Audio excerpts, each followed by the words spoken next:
위한 경제, 생생경제.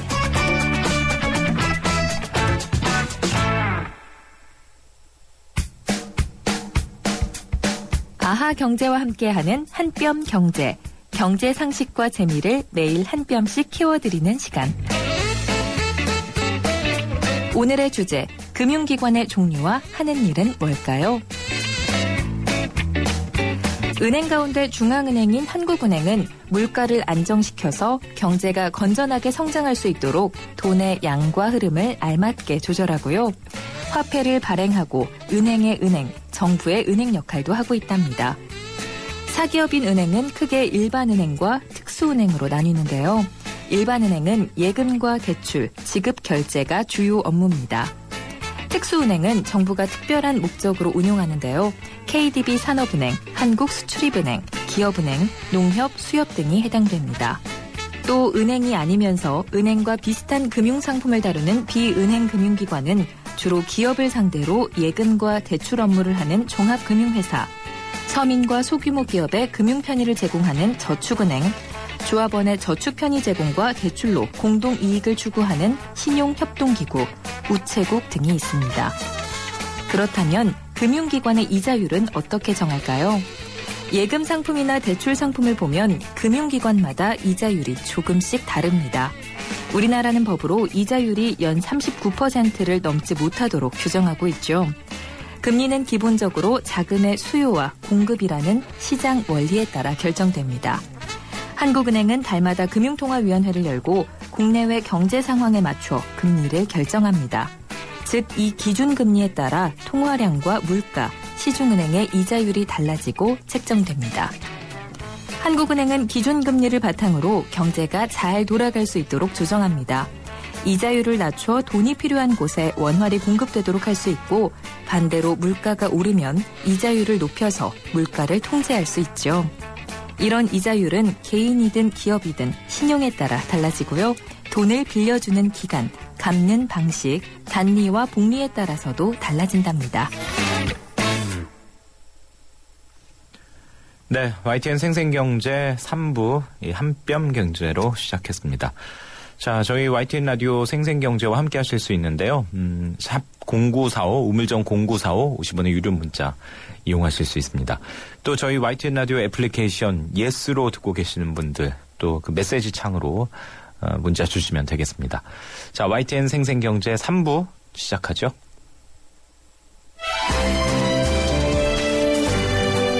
생생경제. 네, 이 시간에는 좀 거시경제에 대해서 이야기를 좀 하도록 하겠습니다. 우리나라 외환 보유액이 넉 달째 계속 증가하면서 사상 최대치를 기록했다고 합니다. 3,432억 3천만 달러라고 하는데요. 미국에서는 우리나라 외환 보유액이 너무 많다라면서 이제 불만을 드러내고 있고요. 하지만 일부 우리나라 전문가들은 적정하다라고 또 맞서고도 있습니다. 외환 보유고 과연 어느 정도 있는 게 적정한지, 이게 많으면 어떤 문제가 또 있는 건지 이야기를 좀 듣도록 하겠습니다. 이 시간에 도움 말씀 주실 분은요, 연세대학교 김정식 교수 연결했는데요. 이야기 듣도록 하겠습니다. 김 교수님 안녕하십니까? 네, 안녕하십니까? 네. 일단은 외환 보유액이 넉 달째 최고치를 기록해서 3,432억 3천만 달러다라고 제가 전해드렸는데요. 뭐 액수 자체도 워낙 크고 일반인들은 실감이 안 나는 그런 이슈이기도 하는 것 같습니다. 이게 외환 보유액이 이 정도면 많은 겁니까? 아니면 더 필요한 겁니까? 네, 외환 보유액은 개인으로 말하면 이제 비상금과 같은 건데요. 예. 이제 돈이 우리나라에 이제 주식 투자 자금이라든지 이렇게 돈이 많이 들어오고 있는데, 외국 돈들이. 네. 그런 돈들이 이제 또 갑자기 또 빠져나갈 수가 있거든요. 예, 예. 이렇게 빠져나갈 때 이제 외환 보유고가 충분하지 않으면 이제 외환 부족 사태가 발생하고, 이런 것을 이제 외환 위기라고 얘기를 합니다. 그래서 1997년에도 우리가 외환 위기 당해가지고 예. 어려움을 당한 적이 있고, 그렇죠. 또 2008년에도 외환이 부족해가지고 이제 미국에서 스왑으로 돈을 빌린 적이 있습니다. 예. 그래서 이것이 이제 돈이 부족하면은 이제 우리가 개인이 돈이 없으면 남한테 빌려달라 할 때 아주 구차스럽지 않습니까? 그렇죠. 그거 마찬가지로. 예. 또 이제 돈이 부족할 때 외국에서 이제 빌려달라고 이렇게 구걸 하게 되는데 예. 그런 과정에서 이제 국부가 유출되고 이렇게 되기 때문에 경제 위기가 또 발생하고 하기 때문에 이제 각 나라마다 외환 보유고를 많이 가지려고 이렇게 노력을 하고 있습니다. 예. 그래서 중국은 이제 3조 6천억 달러 이상을 가지고 있고 가장 많은 나라죠. 3천억 달러 이상 가지고 있습니다. 예.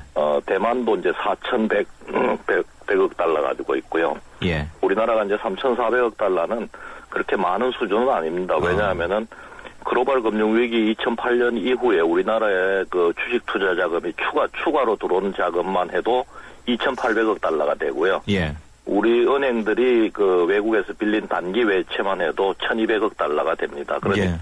3,400억 달러가 가지고 있다 그래가지고 외환 보유고가 충분하다 이렇게 얘기를 할 수는 없죠. 그런데 그 미국은 우리나라가 필요 이상으로 외환 보유액이 많다 이렇게 공식적으로 얘기까지 했는데 이건 왜 그런 건가요? 그러면요? 이제 미국의 입장에서 봐서는 자기 나라 돈을 다른 나라가 많이 가지고 있는 것을 예. 좋아할 리가 없죠. 주로 외환 보유고는 이제 미국 달러로 많이 가지고 있습니다. 그리고 이제 외환 보유고를 어떻게 해서 외환 보유고가 늘어나느냐 하는 과정을 보면은 주로 이제 외환 시장에 개입을 해가지고 이제 환율을 높여서 네네. 보유고가 늘어나게 됩니다. 그래서 환율을 높이면 아무래도 우리 수출 경쟁력이 높아지고 예. 미국 입장에서는 이제 무역 수입 적자가 자꾸 생기게 되니까 네네. 미국은 뭐 당연히 반대하는 것이 당연하죠. 근데 이제 제가 서두에서 외환 보유액이 많다 적다 뭐 이런 표현을 썼습니다만 이 액수 자체만으로 놓고 이게 많다 적다라고 보기에는 무리가 있을 것 같고요. 뭔가 그 기준이 있어야 될 것 같은데 이 적정성을 평가할 때는 보통 어떻게 기준을 삼습니까? 대개 이제 그 나라의 수입액이 무역할 때 이제 돈을 지불해야 되니까 수입액이 어느 정도 되느냐 하는 부분하고요. 그다음에 이제 그 나라가 그 단기 외채라 그래가지고 1년 안에 갚아야 될 돈이 얼마나 되느냐 하는 부분 그리고 이제 외국인 주식 투자라든지 채권 투자가 얼마나 많이 들어와 있느냐 이런 부분을 이제 고려를 합니다. 그래서 이 나라의 경우에는 이 부분들이 상당히 크게 돼 있습니다. 그 외국인 주식 투자도 상당히 많이 들어와 있고요. 또 우리나라 금리가 일본이나 미국 금리보다 높기 때문에 은행들이 이제 자꾸 외국에 가서 돈을 빌려가지고 올라 그러거든요. 금리가 싸니까. 그러다 보니까 이제 단기 외채가 자꾸 늘어나는 이런 그런 구조 속에 있기 때문에 좀 그 외환 보유고의 그 수준을 조금 높게 가질 필요가 있다. 높게 가질 필요가 있다. 근데 교수님께서는 지금 현재 그 외환 보유액 규모가 그렇게 많지는 않다라고 이제 얘기를 해주셨는데요. 그리고 또 이제 부족할 때 어떤 일이 있는지 그것도 이제 언급을 해주셨는데, 물론 많지는 않다라고 얘기를 하셨습니다만 너무 많아도 문제가 되는 겁니까? 그렇습니다. 이제 외환 보유고를 이제 우리가 이제 개인이 이제 돈을 많이 가지고 있을 경우에 이거를 이제 돈을 가지고 있지 않고 주식 투자한다든지 이제 부동산 투자하면 수익률이 높을 수 있지 않습니까? 마찬가지로 이제 국가도 이제 이 외환 보유고가 만일의 경우에 써야 될 돈이기 때문에 이거를 주식이라든지 이런 돈으로 금방 바꿀 수 없는데 투자하기가 좀 어렵거든요. 그러다 보니까 이제 수익률이 좀 낮은 미국 국채라든지 이런 데 투자하는 경우가 많고요. 그래서 이제 수익률이 조금 낮은 것이 하나의 비용이고 또 이제 외환 보유고를 늘리자면은 이제 주로 외환 시장에 개입해가지고 외환 보유고를 늘리는데 그 개입하는 과정에서 이제 또 시중에 돈이 좀 늘어날 수가 있습니다. 달러를 매입하자면은 돈을 주고 매입을 해가지고 와야 되기 때문에 뭐 그런 점들이 좀 그 비용이다 이렇게 볼 수가 있습니다. 그 외환 보유 그 구체적으로 어떻게 구성됐는지 이 부분도 좀 따져봐야 될 것 같은데요. 그러면 우리나라 3,432억 3천만 달러에서 그 구성비는 어떻게 적절합니까? 어떻게 판단하고 계십니까? 뭐 지금 이제 외환 보유고를 어떻게 가지고 있느냐 하는 것은 사실은 이제 한국은행이 발표를 잘 안 합니다. 그래서 대외비에 속하는데 대개 이제 이번에 국회에서 발표한 걸 보면은 유가 정권으로 한 90% 이렇게 가지고 있다 이렇게 발표하고 있습니다. 그래서 그 유가 정권이란 것은 이제 아까 제가 말씀드렸다시피 대개 미국의 국채라든지 이렇게 그 돈으로 금방 바꿀 수 있는 그런 부분에 투자를 하고 있는 부분인데 이 부분은 뭐 그 구성비가 뭐 제가 볼 때는 적정하지 않나 이렇게 보고 있습니다. 그렇군요. 이제 앞서서 외환 보유액 상위 국가들 좀 짚어주셨거든요. 중국이 가장 많고 일본, 아시아에서는 대만이 많고요. 또 뭐 스위스나 러시아. 근데 이제 대부분 이제 상위권 국가들이 외환 보유액이 증가 추세라고 하거든요. 뭐 미국도 우리나라가 당국이 그 외환 시장에 개입하고 있다라면서 이제 자제를 촉구했는데 그렇다면 이 나라들도 비슷한 상황이라고 보십니까? 어떻습니까? 그렇습니다. 지금 그 이제 두 가지 측면에서 봐야 되는데요. 하나는 미국이 이제 그동안에 돈을 풀다가 양적 완화 정책을 쓰다가 이제 돈을 다시 줄이고 금리를 높이려는 그 출구 전략을 지금 내년 올해 말부터 쓰려고 그러지 않습니까? 그렇게 되면 이제 이 아시아 국가 중국이라든지 한국, 일본에 이렇게 그동안에 그 미국이 돈을 풀어가지고 들어와 있던 돈들이 미국으로 이제 이렇게 빨려 들어가게 되거든요. 거기 금리가 높으니까. 그렇게 되면은 이제 그 아까 제가 말씀드린 대로 이제 그 각 나라에서 이제 외환 부족 현상이 발생할 수가 있습니다. 그래서 외환 위기를 당할 수가 있는 거죠. 그래서 이런 부분에 대비하기 위해서 지금 외환 보유를 축적하고 있다 이렇게 볼 수도 있고요. 또 다른 하나는 아까 제가 말씀드린 대로 이제 세계 경기가 자꾸 나빠지니까 각 나라마다 이제 수출을 해가지고 이제 경기를 좀 살리려고 이렇게 생각을 하는데 수출을 하자면은 이제 외환 시장 환율을 좀 높게 이렇게 만들어야 되고 그런 과정에서 환율 전쟁이라고 우리가 일반적으로 얘기하지 않습니까? 그래서 이런 과정에서 외환 보유고가 중국도 그렇고 일본도 그렇고 이렇게 각 나라마다 이렇게 늘어나는 그런 추세를 보이고 있습니다. 그런데 이제 미국 입장에서는 당연히 이제 그 각국에서 이제 외환 시장에 개입하는 것에 대해서 문제 제기를 할 수밖에 없을 텐데요. 그쪽 입장에서 보면요. 근데 우리나라 입장에서는 이게 적정 환율이라는 게 있기 때문에 이 당국이 개입해서 이제 환율을 유지하는 이런 부분에 대해서는 어떻게 보십니까? 장기적으로 괜찮을까요? 그렇습니다. 지금 그 미국 입장에서 봐서는 뭐 당연히 그 미국의 국익을 위해서는 우리가 환율을 좀 낮추는 것이 좋다. 외환시장 개입하지 않고 또 외환 보유고도 많이 늘리지 않는 것이 좋다. 이렇게 볼 수 있지만은 우리나라 입장에서는 지금 경기가 나쁘고 또 일자리도 없고 이런 상황에서 수출을 늘려야지 지금 또 경기도 좀 부양될 수도 있고 이런 상황이기 때문에 그 환율을 적정 수준으로 유지하는 것이 굉장히 중요합니다. 그래서 또 특히 이제 지금 그 우리나라 금리가 좀 높기 때문에 또 경상수지 흑자가 좀 올해 많이 나가지고 외국에서 돈들이 지금 우리나라 주식시장으로 많이 들어오고 있지 않습니까? 그러다 보니까 이제 환율이 그대로 놔두면 이게 1,000원 이하로 떨어지게 돼 있거든요. 그렇게 되면은 이제 내년도에 가서 수출이 갑자기 줄어들면서 또 이제 외환 부족 현상이 나타날 수도 있고 이러기 때문에 그 환율 정책을 지금 미리 어떻게 쓰느냐 하는 것이 굉장히 중요하다고 보고 있고 그러나 이제 정부에서 지금 이제 외환시장 개입해가지고 좀 환율을 너무 떨어지지 않도록 이렇게 하는 것은 아주 잘하는 정책이다 저는 그렇게 생각합니다. 그렇습니까? 그러면 앞으로도 지금의 방향대로 가면 괜찮다라고 생각을 하시는 겁니까? 근데 이제 미국하고의 관계가 있고 있기 때문에 그 외환 시장에 계속 개입하기는 쉽지가 않거든요. 그렇겠죠.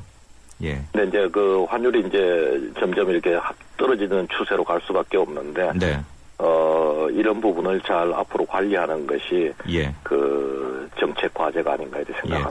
그리고 그런 이야기도 많이 나왔는데요.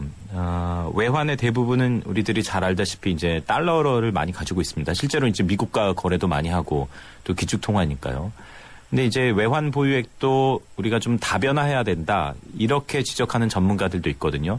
이런 측면에서는 어떻게 보십니까? 그렇습니다. 이제 외환 보유고를 가지고 있는데 달러 가치가 자꾸 떨어지면은 외환 보유고의 가치가 떨어져 가지고 이제 그 보유함으로 인해서 그 손실이 많이 발생할 수가 있기 때문에 외환 보유고를 갖는 그 통화의 구성비를 이제 이렇게 다양화할 필요가 있는데 지금 이미 우리나라는 달러를 가지고 있는 것이 한 59% 정도로 이제 과거에 비해서 많이 줄었습니다. 옛날에는 뭐 거의 90% 이렇게 달러로 가지고 있었는데 예. 지금은 한 59%로 많이 줄었고요. 또 달러 외에 그러면은 유로화라든지 엔화라든지 이런 통화의 가치도 사실은 굉장히 불안정합니다. 그래서 예. 현재 그 구성비가 한국은행이 한 59% 가지고 있는 구성비가 저는 적당하지 않나 이렇게 합니다. 그래요. 그런데 이제 외환 보유액을 유지하는 비용도 따로 든다고 하던데요. 이건 왜 그런 건가요? 그렇죠. 이제 아까 말씀드렸다시피 외환 보유고를 유지하자면은 예.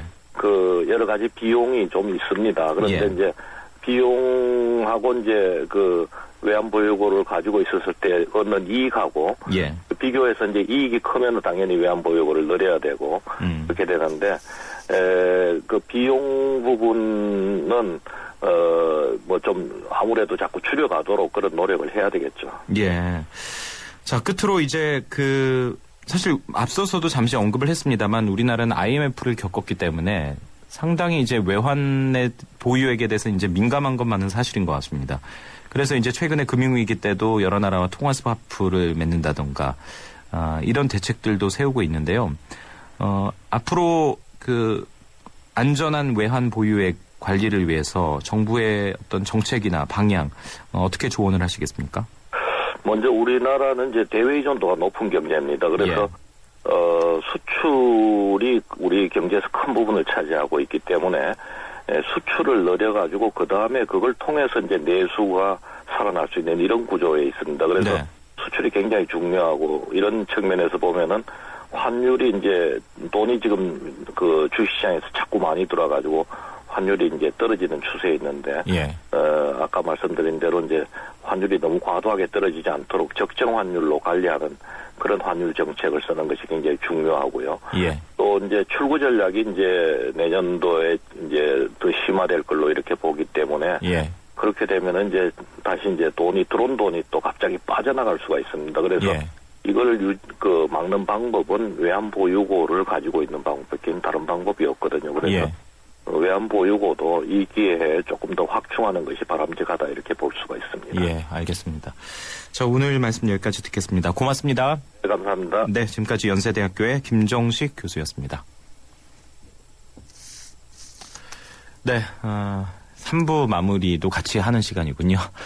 자, YTN 생생경제 3부 여기서 마무리하고요. 4부에서 잠시 뒤에 뵙겠습니다. 초등학교 선생님이 학생들에게 물었습니다. 얼음이 녹으면 뭐가 될까요? 모두들 하나같이 물이 됩니다! 라고 대답했습니다. 당연한 정답이죠. 하지만 유독 한 어린이만이 얼음이 녹으면 봄이 됩니다! 라고 다른 대답을 했습니다. 창의적인 교육이란 이런 것이 아닐까요? 정답 찾기 교육에 길들여진 우리 교육의 자화상. 더 늦기 전에 자유로운 사고를 통해 스스로 생각의 힘을 키우는 창의지성 교육이 필요합니다. 이 캠페인은 경기도 교육청이 함께합니다. 행복한 경기 교육. 안녕하세요. 중앙이병원 홍보대사 탤런트 송옥숙입니다. 여러분들에게 가족은 어떤 의미인가요? 저에게 가족은 제 삶의 목적이자 인생의 기쁨입니다. 많은 사람들이 결혼과 출산으로 가족을 이루지만 저는 입양이라는 더 큰 사랑으로 가족을 이뤘습니다. 여러분은 입양에 대해 어떻게 생각하세요? 입양은 칭찬받아야 할 봉사나 희생이 아니라 축하받아야 할 소중한 가족의 탄생입니다. 입양은 가족의 또 다른 이름이자 축복입니다. 이 캠페인은 재단법인 중앙입양원과 함께합니다. 살아있는 뉴스 깨어있는 방송 한국의 뉴스 채널 YTN 뉴스 FM.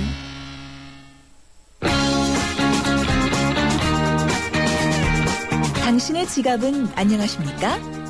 경제를 보는 눈, 생생경제.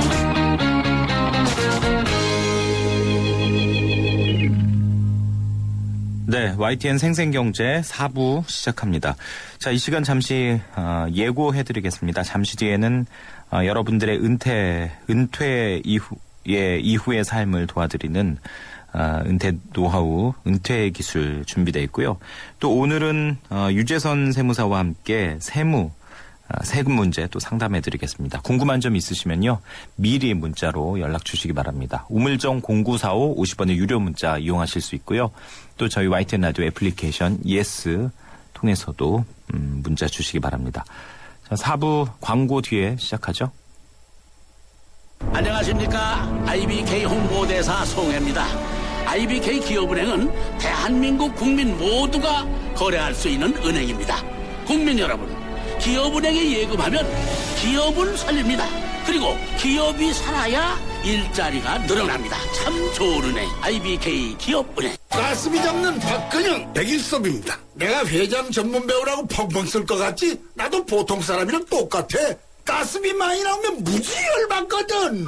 열받지 말고 귀뚜라미로 잡아요. 네번 태워잡고 거꾸로 태워잡고. 보일러는 귀뚜라미. 가슴이 잡느라고 욕받대.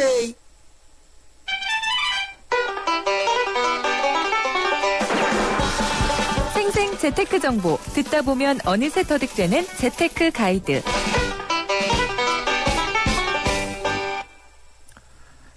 네, 우울한 은퇴. 요즘 흔히들 100세 시대다 이런 얘기 많이 하는데요. 그렇기 때문에 이 은퇴 앞에 우울한 이런 말을 붙이는 게 꼭 정답은 아닌 것 같습니다.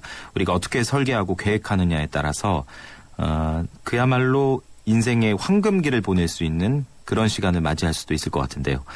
은퇴 기술 이 시간에 여러분들에게 많은 조언의 말씀 드리겠습니다. 자, 은퇴자 협동조합의 우재룡 조합장님 연결됐네요. 안녕하세요. 네, 안녕하십니까? 네. 자, 아무래도 이제 은퇴 이후에는 당장 일거리가 없고 소득이 없는 분들이 많기 때문에 하지만 이제 소비는 그대로 유지되는 경우가 많고요. 이런 부분이 가장 애로사항일 것 같은데요. 요즘은 그 평생소득 이런 개념들이 또 나오고 있다고요. 예. 이 평생토록 그 월급을 타자라는 개념인데요. 예. 은퇴 후에 매달 일정하게 수입이 들어와야 노후 생활을 안정되게 이렇게 살아갈 수 있습니다. 예. 그래서 특히 이제 고령이 돼가지고 판단력이 흐려지고 거동이 불편해지면 이 은행을 출입하거나 하는 이 적극적인 자산 관리가 어려워집니다. 그렇죠. 그래서 그럴 때라도 규칙적으로 누군가가 손을 대고 관리하지 않아도 네. 안전하게 자기 통장으로 뭔가 수입이 일정하게 들어오는 거 이런 마치 것을 월급처럼요. 그렇죠. 그런 예. 것을 우리는 평생소득이라고 하는데 이게 고령화 시대에 꼭 필요합니다. 참 있으면 좋습니다만 이게 하늘에서 뚝 떨어지는 것도 아니고요. 또 국가에서 주는 것도 아닌데 대부분 그럼 연금 상품 이런 개념하고 좀 비슷한 건가요? 그렇지 않습니다. 우리가 통상 노후에는 연금으로 살아야 된다 이렇게 얘기하는데요. 꼭 그런 건 아니고요. 연금도 평생 소득의 중요한 원천이죠. 예. 국민연금, 퇴직연금, 개인연금 이렇게 연금이 있고요. 그다음에 주식을 사거나 펀드를 사놓으면 이 매년 배당을 이렇게 주게 됩니다. 네. 그 배당 수입이 매년 들어오거든요. 배당을 많이 하는 주식은요. 그래서 그것이 평생 소득의 일종이고 예. 채권의 이자 수입, 신탁 상품의 배당 수입, 건물의 임대료, 뭐 로얄티 이런 것들이 이제 평생 소득입니다. 예. 그래서 조금 더 확장해 보면요, 정부가 앞으로 뭐 주겠다고 하는 기초연금이라든지 네네. 기초노령연금, 자녀로부터의 생활비, 뭐 생활비 보조, 뭐 이런 것들도 많이 그 평생 소득으로 이야기가 되고 있죠. 예. 뭐 가정 형편에 따라 이 평생 소득의 주 수입원이 뭐 어떻게 되느냐 이건 조금씩 다르겠습니다만 아무래도 그 평생 소득이 노후 생활을 건강하고 활기차게 유지하는 데는 아주 중요하다 이런 것만은 사실인 것 같습니다. 근데 이제 국내 연금 상품에 대한 불만도 적지 않은데요. 연금 상품만 믿고서 노후를 해결하기는 어려울 것 같아요. 예, 그렇습니다. 지금 올해에 그 보건복지부가 중장년 즉 베이비 부머를 대상으로 조사한 바에 따르면 예. 노후에 국민연금을 연금 형태로 받을 수 있는 사람, 즉 10년 이상 국민연금을 납입해야 연금 형태로 받거든요. 예. 그래서 그런 사람이 34%밖에 안 됩니다. 나머지 66%는 노후에 국민연금조차도 없는 것이죠. 예. 예, 그래서 상당히 이제 연금 제도가 미흡하다라는 비난도 받고 있고, 예. 또 퇴직연금 같은 경우는 2005년부터 시작됐지만 연금으로 받는 사람은 없습니다. 예. 거의 목돈으로 받아서 써버리죠. 개인연금은 한 30% 정도 가입률이 안 됩니다. 네네. 그리고 가입하더라도 그 관리나 이런 것들이 소홀해가지고 수익률도 매우 낮고 관리도 소홀하고 불편하고 해가지고 국민들한테 상당히 불만을 사고 있는데요. 그러더라도 그 제도가 아무리 불편해도 조금 내용을 잘 공부하셔가지고 예. 자기 평생 소득의 일부분으로 연금을 충분히 활용할 수 있어야만 됩니다. 아, 그렇군요. 아마 우리나라의 50대 이후 분들은 대부분 이제 소득이 재산이 집, 부동산 이런 분들이 많을 것 같아요. 하우스 푸어도 많이 있고요. 예, 그렇습니다. 그렇기 때문에 이제 지금 가지고 있는 것을 지금 말씀하신 대로 이렇게 평생 소득처럼 이렇게 활용할 수 있는 그런 방법들도 필요할 것 같습니다. 예, 아주 중요한 이야기인데요. 우리 베이비 부모 중장년층의 부동산 비중은 50대는 77%, 60대는 84%입니다. 그러니까 재산의 대부분이 부동산 자산으로 돼 있기 때문에 평생 소득이 안 나오는 거죠. 예. 이거를 활용하는 방법이 주택연금이 있습니다. 그래서 주택연금은 만 60세 이상이 되면 쓸 수 있는데요. 예. 1억짜리 감정평가액을 받은 주택을 한 달에 한 23만 원 정도 연금으로 전환해서 탈 수가 있습니다. 예. 그래서 가능하면 주택연금을 많이 사용해야 되는데 예. 이 자녀에게 집을 줘야 된다는 생각으로 주택을 들고서 가난하게 살아가십니다. 많은 분들이 그러시죠, 사실. 예. 그런데 사실은 약간 비합리적인 것이요. 예. 용돈은 또 다 쓰시거든요. 자녀로부터. 예. 그러니까 차라리 용돈 대신에 예. 주택연금을 타서 쓰십시오라고 이제 이야기하면 설득이 조금씩 되고 있죠. 그래서 부동산 자산이 우리 자산 중에서 가장 많은 비중을 차지하는데 이것조차도 우리가 평생 소득으로 전환해서 사용하는 것이 현명하다 이렇게 말씀드릴 수 있겠습니다. 또 다른 방법도 있습니까? 네네. 자기가 스스로 이 평생 소득을 만들어내는 방법도 있습니다. 예. 연금 상품이 비싸고 이렇게 연금 상품이 비싸고 불신의 대상이다라고 하면 차라리 자기가 금융 자산이나 이런 부동산 자산을 줄인 자금을 직접 운용해 가지고요. 예. 규칙적으로 매달 이렇게 찾아 쓰는 방법이 있는데 우리나라에서는 이것을 월지급식 펀드다 이래가지고 도입됐다가 수익률이 낮으니까 지금 불신을 하고 있는데요. 외국에서는 굉장히 많이 쓰는 방법인데 이 방법은 약점이 있습니다. 자기가 건가요? 스스로 연금을 만드는 방법은 어떤 약점이 있냐면 판단력이 흐려지면 본인이 금융상품 관리가 안 되지 않습니까? 그렇게 되면 사용할 수가 없으니까 그때를 대비해서 자녀들이 관리를 대신해 준다든지 물론 자녀를 믿지 못하거나 또는 자녀가 없거나 이런 경우에는 또 불편해지니까 그럴 경우에는 이제 할 수 없이 나이가 고령이 되면 그거를 포기하고 중단하고 연금으로 전환할 수밖에 없는 것이죠. 예. 자기 연금이라고 표현을 해주셨는데 이거는 정말 그 말씀을 들어보니까 흔히 말하는 포트폴리오를 어떻게 짜느냐가 굉장히 중요할 것 같은데 사실 좀 연세가 드시면 이런 부분에 대해서 정보가 많이 부족하는 경우가 있으니까 그래서 투자에 대해서 우리가 고령화 시대에도 투자에 대해서 공부를 하지 않을 수가 없는 것이요. 주식과 채권을 잘 섞어서 직접 운용하는 것이 아니라 펀드 형태로 중간 정도의 수익률을 올릴 수 있는 상품을 가지고서 자기가 노후 생활을 이어간다. 이거는 굉장히 중요한 개념이 되겠죠. 그걸 할 수 없으면 이제 비싼 연금 상품을 사야 됩니다. 자기 연금이든 아니면 앞서서 얘기했던 그런 식의 연금이든 은퇴 이후에 평생 동안 조금씩의 소득이라도 있으면 굉장히 좋은데 글쎄요. 막연하게 그냥 어떻게 생계가 되겠지라고 생각하시는 분들이 또 많을 것 같습니다. 지금 우리나라의 문제점인데요. 이런 개념을 나는 돈이 없으니까 또는 자녀가 아직 다 안 컸으니까 나는 이건 신경 못 쓰겠다라고 하는 식으로 약간 소홀하게 생각하시는 것 같습니다. 그리고 어차피 인간은 비합리적이라서 이렇게 연금으로 우리가 투자하는 걸 싫어하거든요. 자기가 수중에 돈을 갖고 있고 싶어하지 이거를 내가 죽을 때까지 연금으로 넣는다 또는 규칙적으로 넣는 상품이다라고 하면 잘 가입하지 않습니다. 이게 외국에서도 그렇습니다. 그래서 연금을 생각보다 잘 가입하지 않고 그다음에 평생 소득을 생각보다 잘 고민하지 않는 이유가 인간의 좀 그런 욕망이랄까요? 이런 건데 장수위험이라는 게 있습니다. 장수위험은 재산보다 내가 더 사는 위험을 장수위험이라고 합니다. 예. 막연하게 오래 사는 위험을 장수위험이라고 안 하고요. 무서운 이야기네요. 네네. 그러니까 제가 수명이 좀 길 것 같다라고 하면 좀 장기간을 생각해야 되는데, 예. 그러지 않고 재산이 떨어진 상태에서 더 사는 리스크가 발생하는 거죠. 예. 그래서 그런 거를 없애려면 우리가 평생 소득에 대해서 좀 공부를 하시고 고민도 좀 하시고 비록 자산이 많든 적든 관계없이 우리가 여러 가지 평생 소득 원천은 생각해 봐야 된다는 것이죠. 예. 그런데 이제 그 TV나 이런 데서 참 안락한 노후를 즐길 수 있는 여건들이 마련된 일부 서구 선진국들 이런 모습 나오면 참 뭐랄까요? 그 박탈감도 느끼고 우리나라는 왜 저렇게 안 될까? 그런 생각도 많이 하는 것 같은데 어떻게 왜 그렇다고 보십니까?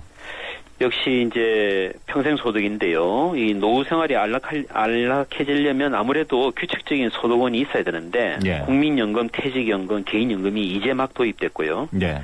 지금 노인들 중에 그 노인분들 중에 해당되는 사람은 많지 않고요. 아까도 네. 말씀드린 대로 베이비 부모조차도 34%만이 노후연금을 탈 수 있다라고 제가 말씀드렸지 않습니까? 네. 그러니까 우리는 연금 제도가 굉장히 좀 부실하게 이루어져 있는 국가 중에 대표적인 국가입니다. 네. 그래서 안락한 노후란 참 기대하기가 쉽지 않은 상황이고요. 특히 예. 또 자녀에 대한 지출이 아마 세계적으로 높은 국가이죠. 그렇죠. 우리가 교육비와 결혼자금까지도 대주는 사실 그래가지고는 어떠한 선진국에서도 노후 자금이 마련될 수 없거든요. 네네. 그러니까 우리 사회가 보이지 않는 많은 문화적인 이유로 인해 가지고 안락한 노후가 힘들게 되어 있는 예. 그런 참 어려움에 처해 있습니다. 저희들이 오늘은 그 연금을 중심으로 은퇴 이후에 어떤 그 실질적인 소득에 대해서 좀 얘기를 하고 있는데요. 이게 재취업의 방법으로 접근하는 건 없습니까? 재취업으로 접근하는 것은 뭐 이게 더 아주 어려운가요? 현실적인 대안이지만 제가 예. 은퇴자 협동조합을 하고 있는데요. 예. 재취업을 성공하더라도 그 보수가 뭐 100만 원대라든지 굉장히 약하고요. 네네. 그다음에 2, 3년 이상 다니기 어렵습니다. 아. 그러니까 임시 방편의 모습을 띠는 거죠. 네네. 그래서 너무 많은 50대들이 쏟아져 나오고 있어가지고 예. 이게 수급이 안 맞거든요. 네네. 공급은 많은데 수요는 일정하거든요. 그래서 막연한 재취업보다는 조금 자기의 재능을 개발하고 자기 개발을 한 상태에서 즉 교육이나 자격증을 딴 상태에서 20, 30년 이상 이렇게 안정되게 좀 일할 수 있는 그런 분야를 찾아내는 것이 더 바람직할 것으로 보입니다. 예. 그리고 이제 평생 은퇴 이후에 어느 정도의 그 자금이 필요하겠다 이런 걸 미리 좀 세밀하게 짜두는 것도 좀 필요할 것 같습니다. 예. 이 평생 소득을 계산하는 거는 상당히 어렵습니다. 이 연금 계리 기법을 써야 되기 때문에 예. 계산을 많이 해야 되거든요. 그래서 국민연금 웹사이트를 들어간다든지 네. 또는 뭐 금융회사들 웹사이트에 보면 이렇게 평생 소득 계산하는 게 있는데 다소 금액이 부풀어지는 면이 있기 때문에 너무 완전히 신뢰하지는 마시고요. 예. 그래도 참고 삼아서 아하. 본인이 한번 해보시는 게 좋을 것 같습니다. 예, 알겠습니다. 자, 은퇴자 협동조합의 우재룡 조합장과 함께 이야기 나눠봤습니다. 고맙습니다. 네, 감사합니다. 예.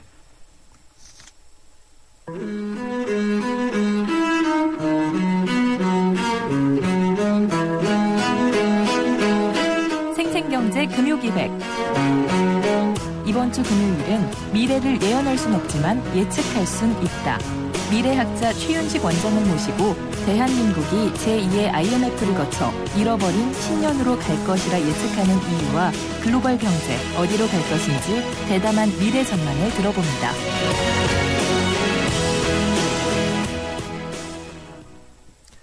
네, YTN 생생경제 4부 함께하고 있습니다. 자, 어제는 저희들이 노무 상담을 해드렸는데요. 오늘은 이 세금과 관련돼서 여러분들의 궁금증을 좀 풀어드리도록 하겠습니다. 지금 제 옆에는 세무법인 부강의 유재선 대표 세무사가 나와 있는데요. 세금과 관련된 이 세무 문제와 관련된 여러분들의 궁금증 또 어려움들 있다면 저희들한테 보내주시기 바랍니다. 우물정 0945 샵 0945 50원의 유료 문자 보내실 수 있고요. 또 저희 YTN 라디오 애플리케이션이죠. 예스를 통해서 또 신청하실 수도 있습니다. 오늘은 저희들이 방송 전에 받은 이 상담 내용 또 그리고 방송 중간중간에 또 들어오는 내용으로 좀 소개를 해드리도록 하겠습니다. 세무사님 안녕하세요. 안녕하세요. 예. 요즘 세무 상담 참 많이 하시죠? 어려운 일들이 많은 것 같아요. 예. 납세자들 뭐 경기도 어려운데 세금까지 머리를 그렇죠. 아프게 하는 것 같습니다. 네. 세무서도 사실 되게 바쁜 것 같고요. 네, 네. 그 또 이제 이 세금을 내야 하는 그런 사람들도 되게 바쁜 것 같은데 네. 사실 꼭 내야 되는 세금이라면 뭐 안 낼 수는 없습니다만 그렇습니다. 우리가 미리미리 알고 좀 뭐랄까요? 절세 예. 하는 방법은 꼭 필요할 것 같습니다. 네. 자, 1299님의 사연인데요. 네. 이분은 미국 영주권자입니다. 저희 가족은 2008년 1월에 수원에서 4억 원 아파트를 구입하면서 여기에서 8개월 동안 거주하다가 이해 9월 달에 이제 미국으로 유학을 왔습니다. 학업을 마치고 미국 현지에서 취직을 하면서 올해 5월 현지 영주권을 받았습니다. 학업 마치고 미국에서 바로 취업하는 것도 쉽지 않는데 네, 요즘 운이 같은 경기에. 그렇죠. 운이 네. 좋으시네요. 네. 영주권도 받았고.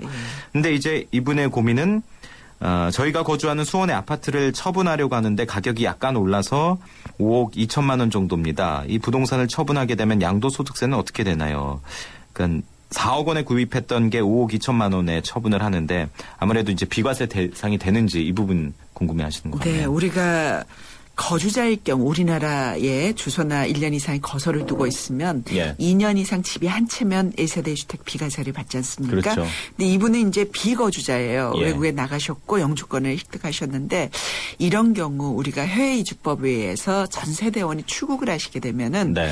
출국하시기 전에 보유하고 있던 1세대 1주택 예. 2년 요건이 안 차더라도 출국하시고 나서 2년 내에만 처분하시면 똑같이 비과세 적용을 받을 수가 있습니다. 그러니까 조건이 두 가지인 거네. 2년 내에 처분해야 되고 예. 전 그 세대가 다 출국을 해야 되고. 근데 이분처럼 예. 나갈 때는 유학생 신분으로 나갔어요. 재외국민이 아니고. 네네.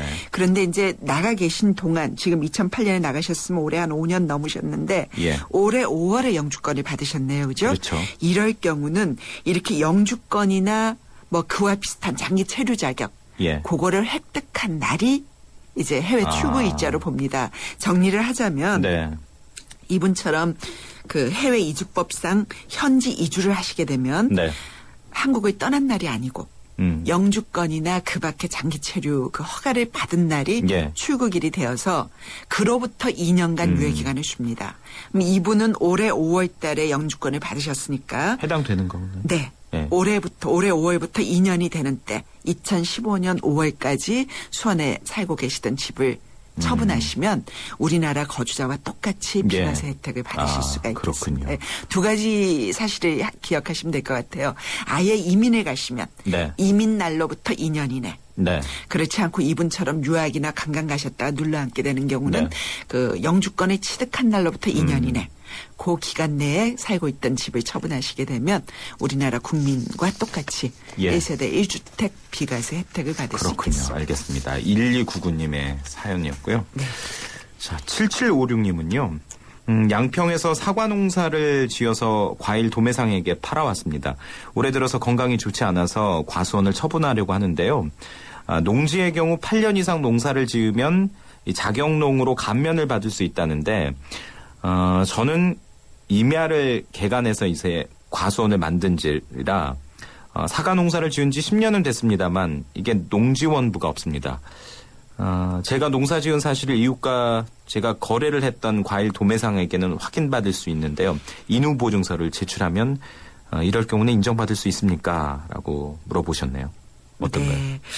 자, 우리 양도소득세가 어려운 거는 네. 양도소득세만 가지고 얘기를 하면 되는데 이렇게 여러 가지 감면 같은 조항이 있어요. 이건 조세특례 제한법에서 규정해 놓고 있는 규정인데 지난 시간에도 말씀을 드렸습니다마는 농민이 전업 농민이 그 농지 소재지에 거주하면서 8년 이상 농사를 지으면 양도소득세를 100% 감면해 줍니다. 예. 1년에 2억까지. 자, 그러면 여기서 농지라는 건 우리가 흔히 생각하면 뭐 전답 같은 거 그렇죠. 생각하시는데 논이나 밭. 네. 예. 근데 이분은 이제 임야를 개간해서 과수원을 만들었어요. 예. 근데 세법상 비록 임야나 대지라고 할지라도 실제 농사에 사용하는 농지로 봅니다. 그렇군요. 그래서 이 뭐 농지원부가 없으셔도 뭘로 증거? 자, 이제 그 증명이 어려워요. 예. 이 농지 감면을 받으시려면 여러 가지 이제 까다로운 확인 절차를 밟아야 되는데 기본적으로 그 임야가 예. 과수원으로 쓰여지고 있다라는 건 여러 가지 사실로 확인이 될 겁니다. 네. 예를 들어서 뭐 현장 사진도 있을 거고 예. 주변 사람들의 인후인 보증도 있을 거고 예. 또 구청에 가면 뭐 재산세, 실제 뭐 이런 것들도 있을 텐데 모든 서류들이 법정화돼 있는 건 아니에요. 예. 따라서 개인들의 사정에 따라서 이 내가 농사를 지었다는 사실을 적극적으로 소명을 하고 네네. 그러면 과세관청에서 조사를 해서 예. 정말 농사지은 사실이 맞다면 농지 감면을 받으실 수가 있습니다. 예. 이분은 이제 과일을 쭉 그 거래한 도매상한테 확인을 받으실 수 있다고 하는데 예. 이 인후인 보증이라는 건 특별한 자격 요건이 있는 건 아닙니다. 따라서 내가 과일 농사를 지었습니다. 그리고 이 땅에서 지었습니다라는 걸 소명하기 위해서는 주변의 이웃들, 예. 그다음에 내 사과를 사갔던 뭐 과일 도매상 충분히 그 확인하실 수 있겠고요. 진실이라면 예 감면을 받으실 수 있겠습니다. 그러니까 여러 가지 좀 갖출 수 있는 서류들을 좀 준비를 해서 적극적으로. 예, 인후 보증서를 포함해서 네. 하시면 충분히 뭐 하실 수 있다라는 네, 그런 말씀인 그렇습니다. 것 같습니다. 7756님 사연이었고요. 네. 시간이 하나 정도 더 볼 수 있는 시간이 생길 것 같습니다. 네. 4575님인데요. 작년에 새로 사업을 시작했습니다. 올해 5월에 소득세 신고에 있어서 소득이 변변치 않아서 소득세를 납부하지 않았습니다. 이런 분들은 종종 있으실 것 같아요. 그럼요. 이제 예. 세금 납부액이 없는 분들이 계십니다. 네, 그런데 이제 11월이 소득세 중간 예납 기간인데 저처럼 납부세액이 없으면 이럴 때 추계 신고를 해야 합니까? 네. 예. 자, 일단은 11월 달은 소득세 중간연합 기간입니다. 예. 만약에 지난해 내가 총 납부한 세액이 100만 원이다. 그럼 11월 말까지 50만 원을 내도록 세무서에서 고지서를 보냅니다. 네. 근데 지난해 이분처럼 세금이 하나도 없으면 50% 계산을 못하죠. 예. 이럴 경우는 올해 1월부터 6월까지 소득이 발생한 부분이 있으면 그걸 계산해서 네. 확정된 소득은 아닙니다만 추정 계산해서 신고를 하셔야 합니다. 예를 들어서 올해 내가 6개월 동안 계산을 해봤더니 납부할 세액이 50만 원이 되더라. 예. 그럼 그걸 자진 신고 납부를 하시게 되고요. 또 작년에 세금이 예를 들어서 세금을 냈었어요. 작년에 네네. 총 부담세액이 100만 원이면 50만 원 고지가 나올 거 아닙니까? 예. 그런데 올해 내가 너무 사업이 부진해서 네. 1월부터 6월까지 계산해 봤더니 납부할 세금이 지난해 납부한 세금의 30%도 안 된다. 30만 원도 안 된다. 예. 그럼 내가 지금 50만 원 낼 필요가 없어집니다. 그럴 경우도 역시 내가 6개월간의 실적을 계산해서 예. 자진 신고 납부할 수 있습니다. 뭐 자진 신고 납부는 할 수 있습니다만 네. 뭐 여담일 수도 있습니다만 작년에 새로 사업을 시작했는데 네. 이제 소득이 사실 없어서 이제 소득세를 납부하지 않았다라는 예. 건 개인적으로 상당히 좀 어렵다라는 그렇죠. 그런 얘기도 되네요. 예. 그래서 6개월 동안의 소득도 아직 이제 개업한 지 얼마 안 됐으면 예. 많지 않을 겁니다. 그런 걸 계산하셔도 큰 부담 없이 아마 납부하실 수 있지 않을까 싶기도 해요. 알겠습니다. 자, 오늘 4575님의 소득세 납부와 관련된 상담까지 해드렸습니다. 저희들이 시간이 애매해서 오늘은 일단 마무리를 지어야 될 것 같은데요. 그 상담 있으신데 미처 신청을 못 하시는 분들은요. 샵 0945 50원의 유료 문자 통해서 미리 보내주시면 저희들이 매주 수요일에 세무 상담이 있으니까 저희들이 미리 받아놨다가 기억했다가 또 상담해드리도록 하겠습니다. 고맙습니다. 고맙습니다. 예, 지금까지 세무법인 부강의 유재선 대표 세무사였습니다. 생명보험 우수인증 설계사 만나보셨어요? 고객 불만 건수 제로의 자부심. 고객을 위한 한결같은 성실함. 고객의 미래를 설계하는 전문성. 바로 생명보험 우수인증 설계사입니다. 믿고 신뢰할 수 있는 생명보험 우수인증 설계사가 고객님과 함께합니다. 생명보험협회. 침대는 과학이다. 침대과학 50년이 이룬 세계 최고 기술력. 배우던 나라에서 가르치는 나라로 우리 침대에서 자기 할 것이다. 전 세계인을. 에이스 침대. 저 김광규 여행도 혼자 하고 쇼핑도 혼자 하고 보험가입도 인터넷에서 혼자 하죠. 아주 쉽고 편하게. 새벽 3시까지 4단계로 간편하게. 삼성생명 인터넷보험 라운지. 인터넷 보험도 삼성생명이 만들면 다르네. 삼성생명 인터넷보험 라운지. 지금 클릭. 네, 내일 이 시간쯤이면 그동안 어깨에 무거운 짐을 안고 있었던 우리 수험생들 또 학부모님들 조금은 한숨을 돌리실 수 있을 것 같습니다. 근데 안타깝게도 수능시험 끝날 때쯤이면 안 좋은 소식이 들려오곤 합니다. 우리 시험 못 본 친구들의 극단적인 선택. 올해는 이런 뉴스 안 들어도 되도록 우리 부모님들 또 주변에 계신 분들 잘 다독여 주시고 격려해 주셨으면 좋겠습니다. 아무튼 내일은 힘내십시오. 자, YTN 생생경제 여기서 마무리하겠습니다. 지금까지 아나운서 박경주였습니다.